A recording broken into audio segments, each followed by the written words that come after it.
السلام علیکم ورحمۃ اللہ وبرکاتہ۔ بسم اللہ الرحمن الرحیم۔ جمیلہ بھی بستی کے دوسرے غریب لوگوں کی طرح ایک 3 کمرے والے کوارٹر میں رہتی تھی۔ جب اس کا شوہر زندہ تھا تو اس نے یہ کوارٹر خریدا تھا۔ مدت ہوئی اس کے شوہر کا انتقال ہو گیا تھا اور اب ایک بیٹی کے سوا اس کا دنیا میں کوئی نہیں تھا۔ جب اس کا شوہر زندہ تھا تو ان کے حالات بہت اچھے تھے۔ وہ راج گیری کا کام کرتا تھا اور بعد میں اس نے ٹھیکوں پر گھروں کی تعمیر شروع کر دی تھی۔ اس کام سے اسے اتنی آمدنی ہو جاتی تھی کہ جمیلہ اور اس کی بیٹی پروین کی زندگی ہنسی خوشی گزر رہی تھی، مگر شوہر کی بے وقت موت نے اس کے لیے مشکلات پیدا کر دی۔ کچھ عرصہ تو جمع شدہ پونجی سے کام چلتا رہا، مگر جب سب ختم ہو گیا تو اس نے سوچا کہ اسے اب کوئی کام کرنا چاہیے۔ ان کی بستی سے آگے ایک آبادی تھی۔ اس آبادی میں بڑی بڑی کوٹھیاں اور بنگلے بنے ہوئے تھے۔ یہاں پر کھاتے پیتے افراد رہتے تھے۔ ان میں سے اکثر کے گھروں میں اسی بستی کی عورتیں اور لڑکیاں کام کرنے جاتی تھیں۔ ان کی خدمات کے عوض انہیں تھوڑی بہت تنخواہ، بچا ہوا کھانا اور پرانے کپڑے وغیرہ مل جاتے تھے، جس سے ان کی بری بھلی گزر بسر ہو رہا تھا۔ کافی ڈھونڈنے کے بعد اس کو بھی ایک کوٹھی میں صبح سے شام تک کام کرنے کی نوکری مل گئی۔ اس کی مالکن ایک ہمدرد اور نیک دل خاتون تھی۔ اس کا سلوک جمیلہ سے بہت اچھا تھا اور وہ اس کا بہت خیال رکھتی تھی۔ اس نے جمیلہ کو کبھی باسی کھانا نہیں دیا تھا۔ جمیلہ اس کے گھر میں دل لگا کر کام کرتی تھی۔ مالکن کے 2 بیٹے اور 1 بیٹی تھی۔ وہ تینوں بچے جمیلہ سے بہت محبت کرتے تھے اور اس سے بہت عزت سے پیش آتے تھے۔ جمیلہ بھی بچوں کے تمام کاموں کا دھیان رکھتی تھی اور ان کو نہایت اچھے طریقے سے انجام دیتی تھی۔ جمیلہ یہاں پر برسوں سے کام کر رہی تھی اور اس کی مالکن کو اس کے گھر کی تمام حالات کا پتہ تھا۔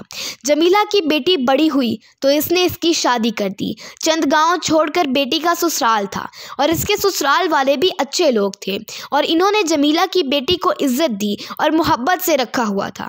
جمیلہ کی بیٹی بھی سمجھدار تھی۔ اس نے اپنی دن رات کی خدمت سے سسرال والوں کو خوش رکھا ہوا تھا۔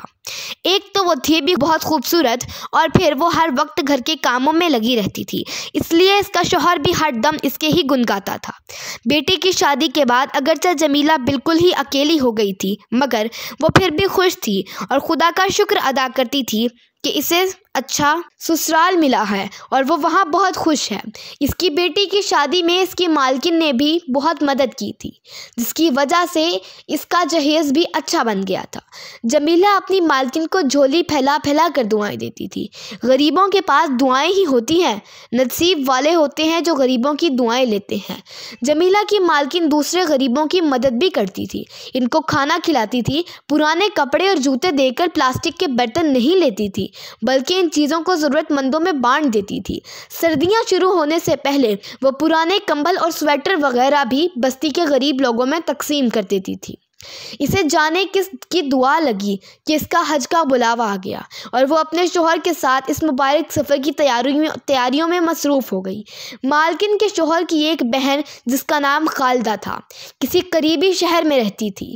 حج پر جانے سے پہلے گھر کی دیکھ بھال کے لیے اس کے شوہر نے اپنی بہن کو اپنے پاس بلایا اور اس سے کہا کہ جب تک وہ حج کر کے واپس نہ آ جائیں وہ گھر میں رہے تاکہ چوری چکاری کا ڈر نہ رہے۔ خالدہ ایک عجیب مزاجی اور سخت طبیعت کی مالک تھی۔ ادھر جمیلہ کی مالکن گھر سے گئی، ادھر اس نے جمیلہ کو نوکری سے نکال دیا۔ اس کی وجہ یہ تھی کہ وہ اپنی خادمہ کو اپنے ساتھ لائی تھی۔ جمیلہ نے اس پر احتجاج کیا تو خالدہ نے چیخ چیخ کر محلے والوں کو اکٹھا کر لیا اور اس کی بہت بے عزتی کی۔ اس نے کہا، میری مرضی، جس کو چاہوں رکھوں اور جس کو چاہوں نکال دوں۔ جمیلہ نے آخری کوشش کے طور پر اس سے درخواست کی کہ وہ اس کی مالکن کو فون کر کے اس بات کی اطلاع کر دے، تو وہ مزید غصے میں آ گئی اور اپنے ساتھ آئی ہوئی خادمہ سے کہہ کر اسے دھکے دے کر گھر سے نکال دیا۔